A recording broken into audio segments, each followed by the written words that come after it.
పవన్ కళ్యాణ్ కథానాయకుడిగా నటించిన ఉస్తాద్ భగత్ సింగ్ సినిమా రేపు ప్రపంచవ్యాప్తంగా విడుదలవుతోంది. హరీష్ శంకర్ డైరెక్ట్ చేయగా మైత్రి మూవీ మేకర్స్ ప్రొడ్యూస్ చేసినటువంటి ఈ సినిమాలో శ్రీలీల, రాశి ఖన్నా హీరోయిన్గా నటించారు.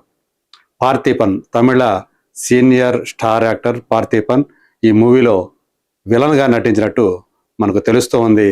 రీసెంట్గా రిలీజ్ అయినటువంటి ట్రైలర్ ఆ విషయాన్ని తెలియజేసింది. ట్రైలర్కి ముందు, ట్రైలర్ తర్వాత ఈ సినిమా సంబంధించినటువంటి హైప్, అందులో తేడా చాలా స్పష్టంగా కనిపిస్తుంది. ఊపందుకుంది ఈ సినిమా సంబంధించినటువంటి ఆన్లైన్ బుకింగ్ ట్రెండ్ ఏదైతే ఉందో అది ట్రైలర్కి ముందు చాలా వీక్గా ఉంది అని చెప్పేసి మనకి రిపోర్ట్లు వచ్చాయి. కానీ ట్రైలర్ తర్వాత ఈ సినిమా మీద ఆ హైప్ అనేది బాగా బలోపేతమైందని చెప్పేసి చెప్పుకోవచ్చు. అందుకు తగ్గట్లే ఫుట్ ఫాల్స్ కూడా పెరుగుతూ ఉన్నాయి.